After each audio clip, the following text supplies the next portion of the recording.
Halo semua, perkenalkan saya Bella, ikon Bina Busana e-learning area. Hari ini kita akan belajar bersama tentang metal free policy. Adakah di sini teman-teman yang sudah mengetahui apa itu metal free policy? Jika belum, yuk langsung saja kita mulai pembelajarannya. Jadi, metal free policy itu adalah kebijakan yang dirancang dengan tujuan agar produk yang kita hasilkan tidak terkontaminasi dengan metal. Maka dari itu, semua alat kerja berbahan metal atau logam harus terkontrol dengan baik dan benar. Biasanya, metal yang sering kita jumpai di area kerja adalah jarum. Merupakan salah satu alat utama yang diperlukan untuk menjahit garmen. Biasanya kita jumpai di mesin jahit area sewing. Gunting cekris, alat pemotong berbahan metal yang biasa kita jumpai di area sewing. Pinset, merupakan alat yang digunakan untuk membantu memasukkan benang ke jarum dan juga untuk membersihkan sisa-sisa potongan kain yang terselip di mesin jahit. Biasa dijumpai di area sewing. Gunting, alat pemotong yang biasa digunakan area warehouse dan cutting. Penjepit kain, untuk menjepit tumpukan kain agar tersusun rapi saat proses cutting. Tape cutter, pemotong selotip yang biasanya digunakan saat packing garment. Cutter, alat pemotong yang biasa dijumpai di area warehouse. Pelubang kertas, alat berbahan metal yang digunakan untuk melubangi kertas. Tang dan obeng, alat berbahan metal yang biasa digunakan mekanik untuk memperbaiki mesin. Lalu, mengapa metal free policy itu harus ada? Karena untuk memastikan bahwa produk garment yang kita buat terjamin keamanannya, bebas dari kontaminasi metal atau logam seperti jarum, peniti atau bros, staples, atau barang metal lainnya yang dapat menyebabkan cedera bagi konsumen atau pelanggan yang menggunakan produk hasil buatan kita. Biasanya, metal yang mudah dijumpai dalam garmen adalah jarum.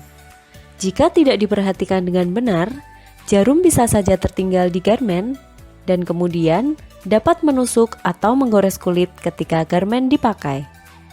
Adanya metal free policy merupakan bentuk perlindungan terhadap konsumen bahwa produk yang kita buat sudah terjamin keamanannya sehingga konsumen tidak perlu khawatir cedera atau terluka. Selain bisa menyebabkan cedera pada konsumen, kemungkinan adanya metal dalam garmen bisa menjadi resiko temuan. Contohnya, buyer Adidas yang telah mengatur jika ditemukan kontaminasi metal atau logam dengan diameter lebih dari sama dengan 1,2 mm di dalam garmen, maka perusahaan harus bertanggung jawab dengan membayar denda sebesar 40.000 US dollar atau setara dengan 575.966.000 rupiah untuk setiap order. Aturan tersebut mulai berlaku sejak 1 April 2014. Wow, jumlah yang besar bukan? Ada juga buyer gap yang menetapkan ketika ditemukan isu mengenai metal dalam garmen, perusahaan harus membayar klaim dalam jangka waktu 15 hari setelah informasi tersebut diterima.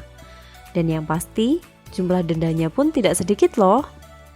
Maka dari itu, kita harus peduli terhadap metal free, sehingga perusahaan tidak perlu membayar klaim karena adanya temuan metal dalam garmen yang kita buat. Berikut adalah contoh temuan serbuk metal di dalam print. Setelah metal dikeluarkan dari print, ternyata ukurannya 3 mm. Hal tersebut kemungkinan terjadi karena adanya serpihan serbuk metal yang menempel di mesin, meja print, atau screen print manual yang belum dibersihkan, sehingga serbuk tersebut masuk ke dalam printing. Nah, untuk PIC QC secondary process, Jika menemukan panel printing yang terkontaminasi metal, harus segera mereject panel tersebut, sehingga panel tersebut tidak akan dilanjutkan ke proses produksi. Berikut contoh temuan patahan jarum oleh buyer. Dan setelah diukur diameter patahan jarum tersebut adalah 5,01 mm. Buyer mengajukan klaim atas penemuan metal dalam garmen yang kita buat. Meskipun di perusahaan sudah melakukan pengecekan dengan metal detektor, ternyata masih ditemukan metal ketika garmen tersebut dicek oleh buyer. Hal tersebut kemungkinan terjadi karena operator sewing mengalami patah jarum dan tidak melakukan pengecekan pada panel atau garmen sehingga garmen masuk packing dan siap untuk dikirim. Saat sampai di warehouse buyer, garmen tersebut dicek dan ditemukanlah patahan jarum tersebut. Kenapa metal tersebut tidak terdeteksi oleh metal detektor di perusahaan? Kemungkinannya adalah 1.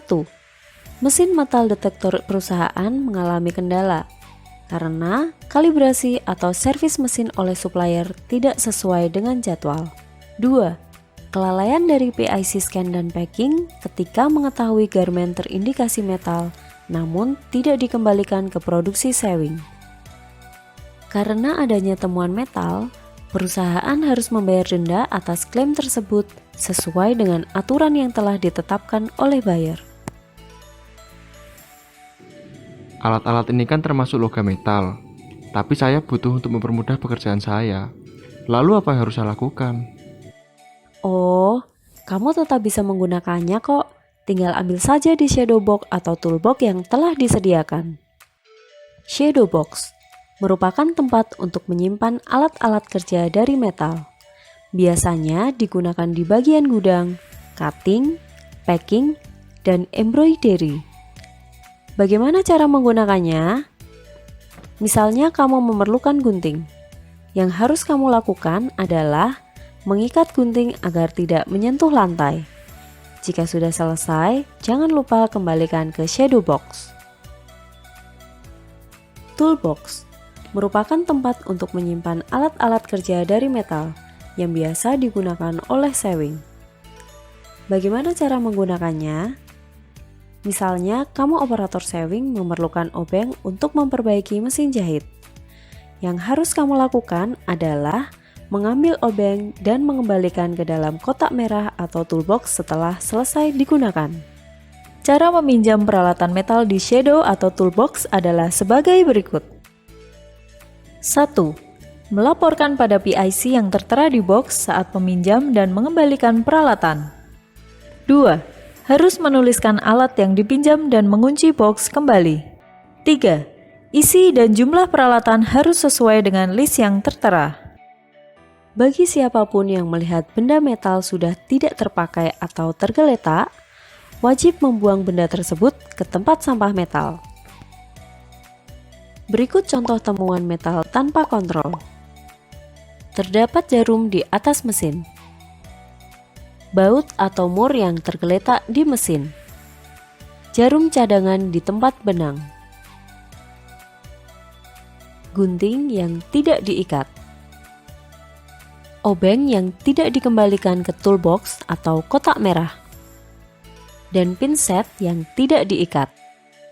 Dari temuan di atas, bisa dikategorikan bahwa karyawan masih kurang peduli dan disiplin terhadap bahaya metal di area kerja.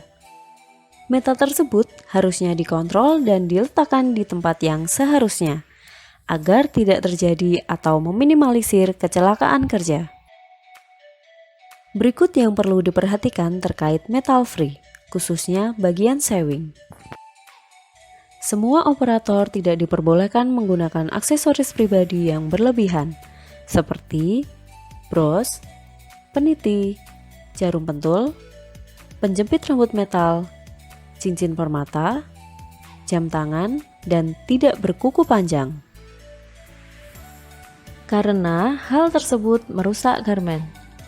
Misalnya, jam tangan dan kuku panjang bisa mengakibatkan snagging atau serat kain tertarik, sehingga menyebabkan cacat kain dan potensi repair panel jadi tinggi. Lalu, untuk pemakaian jilbab yang diperbolehkan di area produksi adalah yang seperti ini. Dan pemakaian jilbab yang tidak diperbolehkan adalah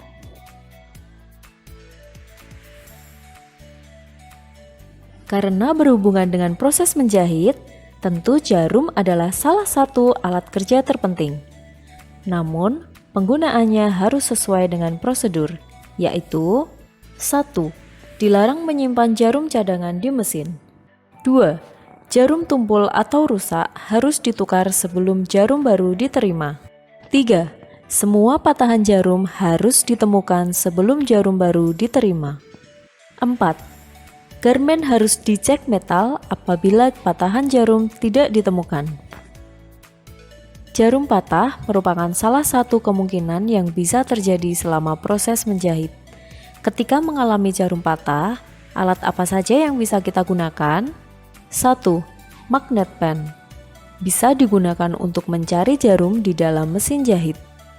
2. Magnet dorong. Bisa digunakan untuk mencari jarum di lantai sekitar 1,5 meter di area mesin. 3. Box jarum.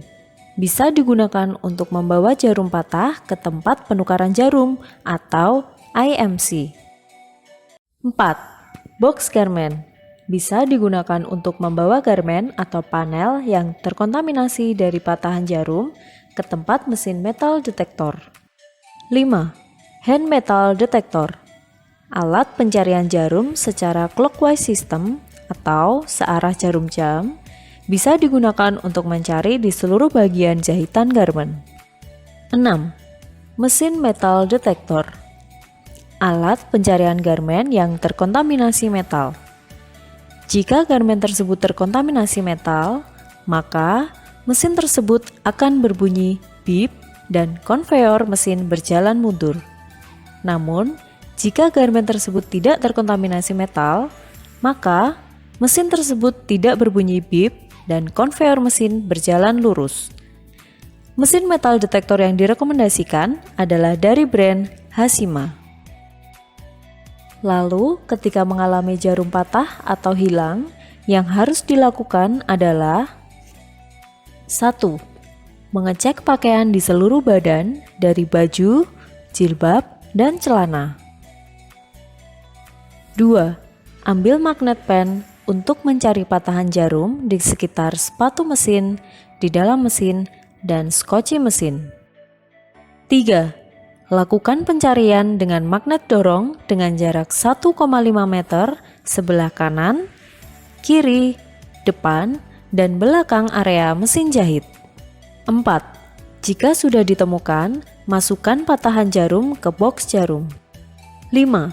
Masukkan panel atau garmen ke dalam box garmen terkontaminasi. 6. Bawa panel atau garmen dan letakkan ke mesin metal detektor untuk mencari patahan jarum yang mungkin berada di dalam garmen. 7. Tukarkan jarum baru ke IMC dengan membawa jarum dan mengisi formulir penukaran jarum. Untuk mendukung kelancaran bekerja, kita harus tetap memperhatikan keselamatan dengan memakai alat pelindung diri. Antara lain, 1. Memakai masker dan eye guard atau pelindung mata untuk mencegah jarum patah mengenai mata. 2. Memakai needle guard dengan benar atau tidak diangkat agar jari tangan tidak terkena jarum. 3. Memakai sepatu yang tertutup rapat untuk melindungi diri, misalnya dari konsleting listrik. Maka dari itu, mari kita mulai dari diri sendiri untuk lebih peduli dan lebih disiplin mengenai metal free, serta saling mengingatkan betapa pentingnya keselamatan dalam bekerja. Cukup sampai di sini dulu ya, belajar asik dengan Bella. Jika ada yang ingin ditanyakan lebih lanjut terkait metal free policy, teman-teman dapat menghubungi HR Learning Development atau PSO masing-masing factory. Jangan lupa ya, belajar giat, kerja semangat, pulang selamat!